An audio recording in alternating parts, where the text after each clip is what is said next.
सब कुछ एक नंबर से शुरू होता है। 1,86,000 करोड़। इतना पैसा कि इससे सैकड़ों अस्पताल, हजारों स्कूल और बिजली के बड़े बड़े प्लांट लगाए जा सकें। लेकिन भारत में ये पैसा एक ऐसे खेल में खो गया जिसका नाम पड़ा कोलगेट स्कैम। कोलगेट वो घोटाला जिसने सरकार की नींद तक हिला दी और पूरे देश को सोचने पर मजबूर कर दिया। साल 2004 से 2009 के बीच भारत के कोयले के ब्लॉक्स ऐसे बांटे गए जैसे किसी मेले में मुफ्त कूपन मिल रहा है। आखिर इतना बड़ा स्कैम हुआ कैसे? क्या इसमें गवर्नमेंट इन्वॉल्व थी? क्या इसमें टाटा स्टील, रिलायंस एनर्जी जैसी बड़ी बड़ी कंपनीज भी शामिल थी?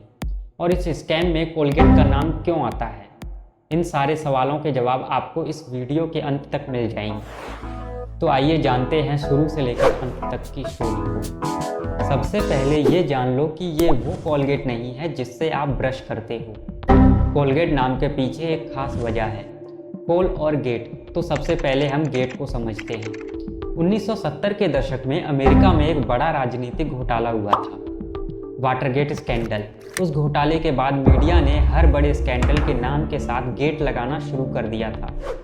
कोल यानी कोयला और गेट यानी घोटाला, कोयला घोटाला।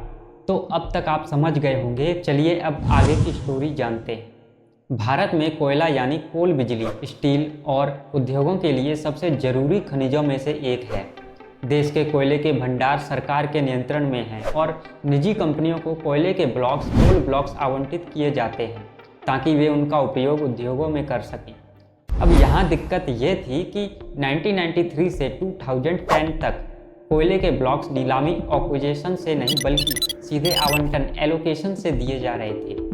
यानी सरकार तय करती थी कि कौन सी कंपनी को कौन सा ब्लॉक मिलेगा।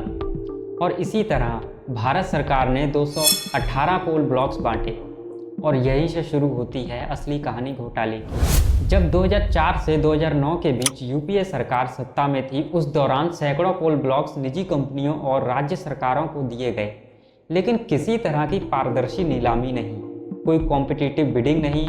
स्क्रीनिंग कमेटी बैठती, फाइलें आती जाती और ब्लॉक्स विचार से आवंटन बन जाते। किसे, क्यों, कैसे, लिखित में कुछ भी नहीं। We stand united today for a stronger India. The time for change is now. And with your इसका मतलब ये हुआ कि देश के संसाधन सस्ते में दोस्तों को बांट दिए गए और जनता का नुकसान हुआ।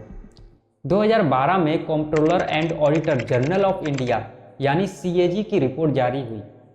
रिपोर्ट में कहा गया कि अगर ये ब्लॉक्स नीलामी से बेचे जाते तो सरकार को लगभग 1,86,000 करोड़ का फायदा हो सकता था। लेकिन ऐसा नहीं हुआ और सरकार ने ये ब्लॉक्स पहले आओ पहले पाओ नीति के तहत बांट दिए।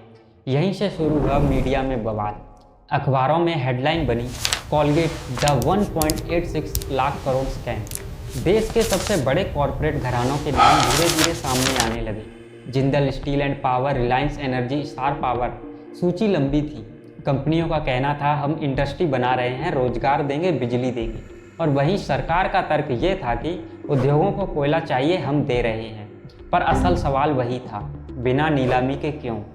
ब्लॉक कंपनियों को नॉमिनल कीमत पर मिले, बाजार भाव पर ना मिलकर कागजी लागत पर मिले, यानी कच्चा माल लगभग मुफ्त और मुनाफा ऑलमोस्ट गारंटेड। इस रिपोर्ट के बाद विपक्ष ने तत्कालीन प्रधानमंत्री डॉक्टर मनमोहन सिंह पर सीधे आरोप लगाए, क्योंकि उस समय कोयला मंत्रालय प्रधानमंत्री कार्यालय PMO के अधीन आता था। संसद में हंगामा हुआ, यूपीए सरकार पर घोटाले के आरोप लगे और ये मुद्दा 2014 के आम चुनावों तक गूंजता रहा। मामला सुप्रीम कोर्ट तक पहुंच गया। 2014 में कोर्ट ने कहा 1993 से अब तक किए गए लगभग 214 कोल ब्लॉक्स आवंटन अवैध हैं। कोर्ट ने सभी 214 ब्लॉक्स रद्द कर दिए। ये भारतीय इतिहास की सबसे बड़ी कैंसिलेशन थी, जिससे कई कंपनियों और राज्य सरकार को झटका लग गया। इसके बाद CBI ने कई मामलों में जांच शुरू की। कई उद्योगपति, अधिकारी और राजनेता आरोपी बने। कुछ मामलों में कोर्ट ने दोष साबित होने पर सजाएं भी सुनाई, जैसे कि जिंदल ग्रुप, हिंडोलिका और कुछ निजी कंपनियों के खिलाफ केस चले। हालांकि कई मामलों में सबूतों की कमी के कारण बरी भी हुए। इस घोटाले के बाद सरकार ने नीलामी प्रणाली, ऑक्शन सिस्टम लागू की ताकि भविष्य में कोई कोयला मुफ्त में ना बांट सके। अब हर ब्लॉक को ऑनलाइन बोली, ई ऑक्शन से बेचा जाता है। अब लॉबिंग से ज़्यादा बिडिंग का महत्व हो गया है। ये केवल कोल सेक्टर की कहानी नहीं थी, ये शासन में सुधार का टर्निंग पॉइंट बना। इस कदम से पारदर्शिता बढ़ी और सरकार को अरबों रुपए का राजस्व मिलने लगा।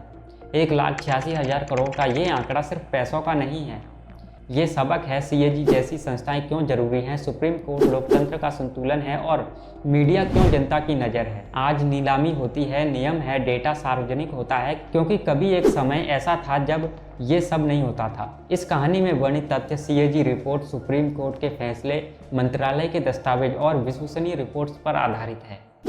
क्या आपको लगता है कि भारत में अब प्राकृतिक संसाधनों के आवंटन की प्रक्रिया पूरी तरह से पारदर्शी हो गई है? और बताइए कि क्या आप मानते हैं कि सिस्टम अब ईमानदार हो गया है? अगर आपको ये वीडियो जानकारीपूर्ण लगा हो तो लाइक, कमेंट, शेयर और ऐसे ही गहन विश्लेषण के लिए हमारे चैनल को सब्सक्राइब जरूर करें। मिलते हैं अगले वीडियो में। जय हिंद।